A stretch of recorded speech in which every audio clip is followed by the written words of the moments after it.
ముందర నుంచి స్వామి మాల వేసే ముందర 21 రోజుల ముందర నుంచి ఉండాలి.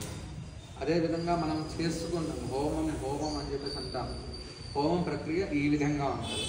మనం అందరం నెయ్యి వేయాలి, నెయ్యి వేసుకుంటాం, ఫోటో దిగాలి అనేది ఇదంతా కూడా ఇది చేసుకోకూడదు, అంత ప్రచారం చేసుకోకూడదు. మనం చేసే కార్యక్రమం సక్రమంగా చేసుకుంటే కనుక ఆ స్వామి తొందరగా మనకు కోరికను తీరుస్తూ ఉంటాడు. అదేవిధంగా ఇందాక అంటే మీ మనసులో బాధ అనిపించవచ్చు, మేము నెయ్యి వేయలేదా, బ్రాహ్మణోత్తముడు వేసినాడే. ఇక్కడ వేయాల్సింది బ్రాహ్మణోత్తముడే, వివాహమైన వాడు, గృహస్థ ఆశ్రమం తీసుకున్నవాడు, స్వీకరించిన వాడు ఈ విధంగా హవనం చేస్తుండాలి.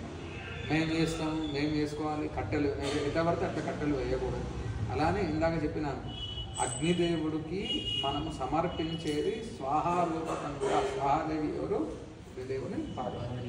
స్వాహాదేవిని సమర్పించుకుంటూ ఆ అగ్నిదేవుడికి ఇస్తే మనం ఏ పూజ చేసినా కూడా స్వామివార్లకి నైవేద్యం పెడతాం. అది ఎవరు స్వీకరిస్తారు?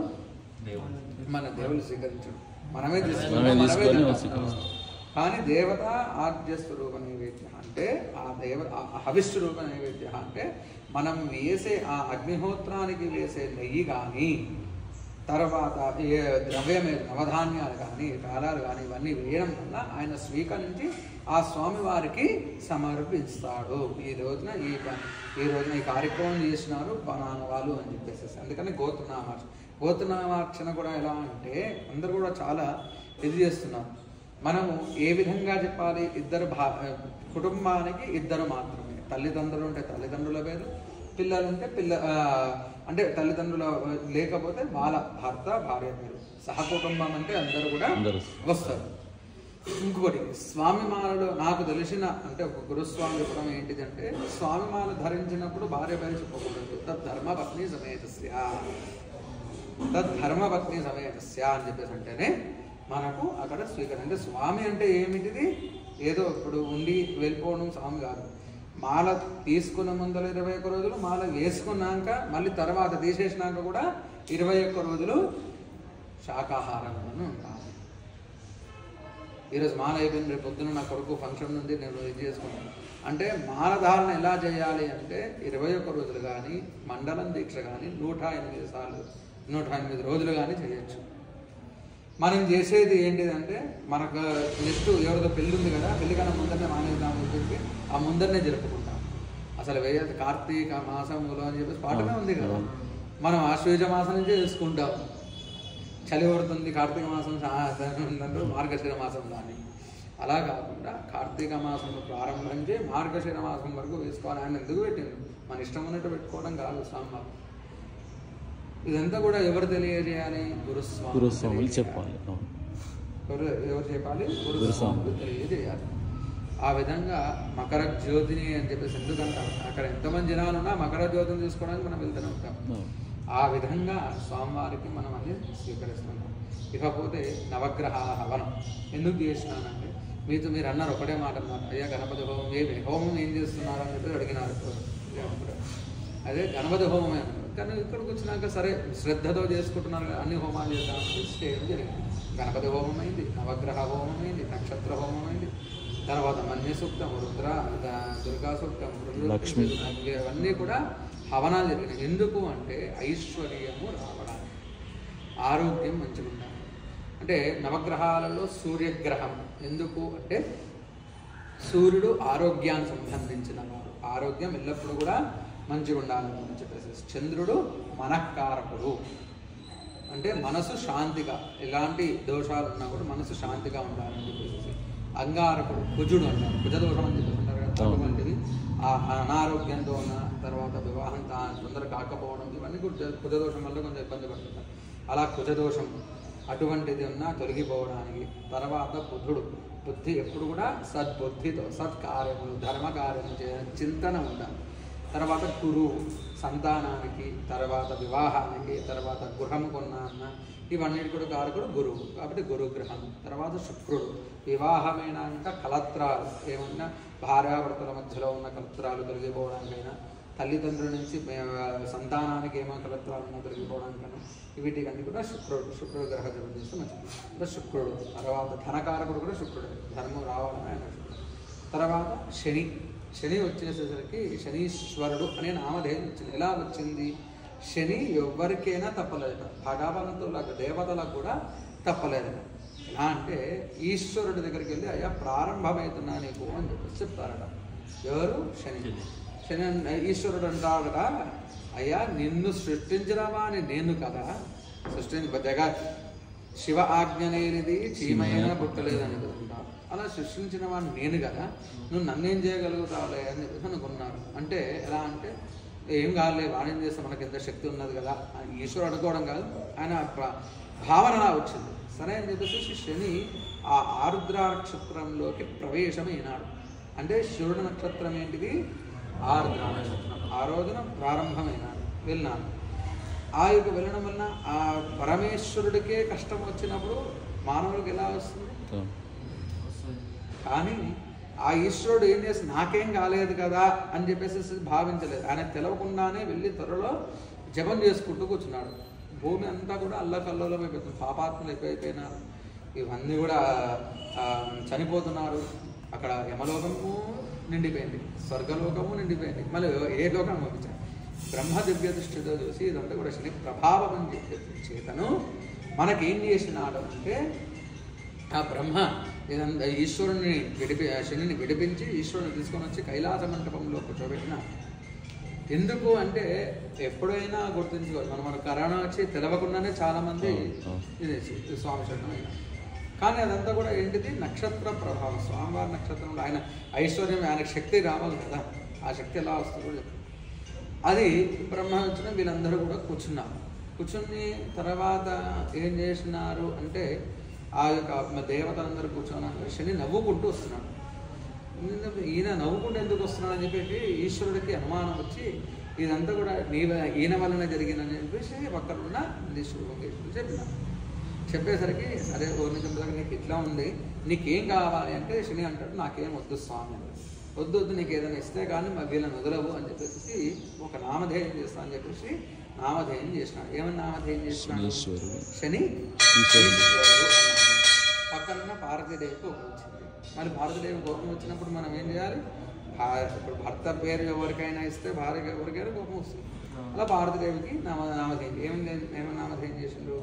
అర్ధన ఈశ్వరుడు. అర్ధన ఈశ్వరుడు. తర్వాత ముందరున్న నందికి భృంగికి కోపం వచ్చింది. ఇళ్ళకాలం నేను ఎత్తుకొని తిరిగేది మేము, మళ్ళీ నాకేం నామధేయం చేస్తావు? ఏమో నామధేయం చేస్తావు? భృంగీశ్వరుడు. ఇంతలో ఋషులకు కోపం వచ్చింది. అయ్యా మళ్ళీ మేము నీకు తపస్సు చేసుకుంటూ మాకు నువ్వు ఇచ్చింది ఏంటిది? తపస్సు చేయమని చెప్పేసి నామధేయం చేసుకుంటూ ఆ ప్రయోగంలో మళ్ళీ ఏం నామధేయం చేసిండ్రు వాళ్ళకి కూడా? ఈశ్వరుడు. తర్వాత మునుల కోపం వచ్చింది. అరణ్యాలకు వెళ్ళి అన్ని పత్రాలు పుష్పాలు చెట్లను కొట్టి ఇవన్నీ కూడా తీసుకొని వస్తాం, మళ్ళీ నాకేమైనా నామధేయం చేసిందంటే ఈశ్వరుడు. తర్వాత రాని వచ్చింది కలియుగం వచ్చింది. కలియుగంలో కూడా ఒక నామధేయం చేయాలి కదా, నామధేయం చేయాలి కదా. అందరికి మానవులకు అందరూ కూడా నామధేయం చేసినారు. అదేంటి? మనము కష్టపడుతున్నాం వాళ్ళు పెద్దవారు ఇదైపోతున్నారు, మనం ఇట్లనే ఉంటున్నాం అని చెప్పేసి దానికి కారకుడు ఎవరు? మనమే. కష్టపడడానికి శక్తినిచ్చేవాడు ఎవరు? కష్టపడడానికి శక్తినిచ్చేవాడు ఈశ్వరుడు. మనం ఆ ఈశ్వరుడికి ఖర్చు పెట్టట్లేదు. మీరు అనుకుంటారు పెద్ద వాళ్ళు ఉన్నారు రియల్ ఎస్టేట్ కంపెనీలో కానీ పెద్ద వాళ్ళు ఏం చేస్తారు తెలుసా? ఎవరికైనా ఏం తెలియదు, ప్రతి నిత్యం కూడా వాళ్ళ ఇంట్లో దేవతార్చన చేసుకుంటారు. ప్రతి నిత్యము గోత్రనామార్చనతో హోమాలు చేయిస్తారు. ప్రతి నిత్యము దేవతార్చన. అక్కడ మన అంత శక్తి లేదు. ఏదైనా దేవాలయాలలో కానీ ఎక్కడైనా నదీ తీరంలో ఉండే దేవాలయాలు కానీ అక్కడ మన శక్తి అనుసారం మనం ఏంటి మన గోత్రనామార్చన ఒకటి చెప్పుకుంటే ఆ పరమేశ్వర మీరు ఈరోజు గోత్రనామార్చన చెప్పుకున్నారు, సరే ఈయనకు కూడా ఎంతో శక్తిని ఇద్దాం, వాళ్ళకి అందరూ అంతంత బిల్డింగ్ కడుతున్నారంటే వాళ్ళ ఇంట్లో ప్రతి ఇంట్లో కూడా జరిగేది ఇదే. ఆ భగవంతుని దయ లేదంట. ఆ ఇంట్లో ఒక్కరు చేసినా కూడా అందరికి వస్తుంది, ఒక్కరు చేసినా కూడా భగవంతుని దయ అందరికీ వస్తుంది. దాన ధర్మాలు చేయడం ఇవన్నీ కూడా కార్యక్రమాలు ఉంటాయి. అలా పరమేశ్వరుని పుట్టాడు, వీళ్ళకి అందరికి శక్తిని ఇస్తున్నా, ఎంతగానో చేస్తున్నా, మళ్ళీ నాకు ఏమైనా చేస్తారేమంటే మనం ఏం చేస్తాము, ఎక్కడికైనా ద్రవ్యాలు పూజ ద్రవ్యాలు తెమ్మంటే కిలో రాస్తే అర్ధ కిలో తెస్తాం, కిలో రాస్తే అర్ధ కిలో తెస్తాం. ఒక గజమాల తెమ్మంటే చిన్న మాల తెచ్చి స్వామినాథు అంటే శక్తిని ఇస్తాడు ఆయన. ఒకటి పరమాత్మ దేవతలకి మనం పెడితే ఆ దేవతలు మనకు ఏ రూపకంగా ఇస్తాడు. నేను ఒకనొక రోజు అంటే ఈ దేవాలయంలో ఇప్పుడు ఈ మధ్యకాలంలో పూల అలంకరణలు కానీ మీరు పొద్దున వచ్చి వెళ్ళిపోతారు కానీ మీకు తెలియదు, పూల అలంకరణ జరగడం ఇవన్నీ కూడా జరుగుతుంది. నేను ఒకనొక రోజున ఎవరు లేరు, అప్పుడు నేనే తెచ్చుకుంటాను. ఆ భగవంతుడు ఆ రోజు నాకు ఎట్లనో అట్లా ఏ రూపకంగానో ఇస్తాడు.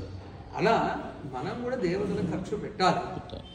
మనం ఇంతసేపు దేవతల దగ్గరకు వచ్చేసరికి సూచన చేస్తాం, స్వామి ఇంతరా, స్వామి అంతరా, స్వామి ఇంతరా అంటే అడగడం కూడా అంత భావం కాదు. తీసుకోవడం మన శక్తి అనుసారంగా శక్తి మించి ఇవ్వాలి కానీ శక్తి తగ్గి ఉంటుంది. ఆ విధంగా ఇప్పుడు గృహప్రవేశం చేసినాం అనుకోండి, 4 చెంబులు రాస్తే 2 చెంబులు వచ్చేస్తాయి. అది గృహప్రవేశం కూడా చాలా ఇది. ఆయన పరమేశ్వరుడు శక్తిని ఇవ్వడానికి, ఆయనకు శక్తిని పెంపడానికి, ఆయనకు శక్తి ఎట్లా వెళ్తుంది కలియుగంలో అంటే మనం చేసే రుద్రాభిషేకాలు. అందరూ పాలు పోసుకొని కొన్ని ప్రాంతాలలో అంటారు పాలంటే ఒట్టిగానే పోతుంది, పెరుగంటే ఒత్తిగానే పోతుంది, చక్కెర అంటే ఒత్తిగానే పోతుంది. ఆయనకి ఇస్తే ఆయన అవన్నీ ఎక్కడి నుంచి వచ్చినాయి, ఆయన అవన్నీ ఎక్కడ వచ్చినాయి. ఇప్పుడు పాలు రావాలంటే ఆవు రావాలి, గోవు రావాలి, గోవు రావాలంటే గోవుకి గడ్డి పెట్టాలి, గడ్డి పెట్టాలంటే మనము పొలం కొనుక్కోవాలి, పొలం కొనుక్కోవాలంటే డబ్బులు కావాలి, డబ్బులు కావాలంటే ఎవరు చేయాలి, శక్తిని ఆయన వేయాలి. అవునా, ఆయన ఇచ్చింది ఆయన వేయడానికి మనం బాధపడుతున్నాం, ఆయన ఇచ్చింది ఆయనకి ఇవ్వడానికి మనం బాధపడుతున్నాం. అలా పరమేశ్వరుడు అందరు కూడా ఒక నామధేయం చేసిన ఏంటిదంటే కోటి ఈశ్వరుడు. ఎవరు కోటీశ్వరుడు, అందరూ ఒకరు కోటీశ్వరుడు. ఆ విధంగా శని, తర్వాత రాహు చక్షు సంబంధించిన వాడు అంటే కళ్ళ నేత్ర రోగములు, తర్వాత నరాలు వీక్నెస్ ఇవన్నిటికీ రాహు. తర్వాత కేతు జ్ఞానానికి సంబంధించిన వాడు, కేతు జ్ఞానం.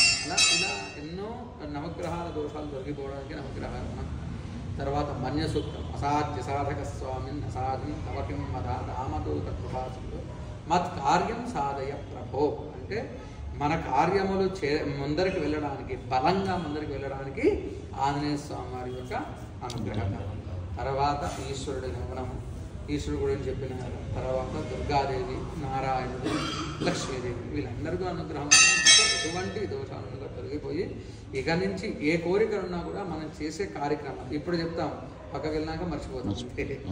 చేసేది తక్కువ మంది, 100 మందిలో 20 మంది, మిగతా 80 మంది మర్చిపోయి అవన్నీ చెప్తూనే ఉంటారు. మనం ఎందుకు ఎన్నిసార్లు చెప్తాను, ఇక్కడ వివాహ మండపంలో దయచేసి చెప్పులు వేసుకొని రాకూడదు.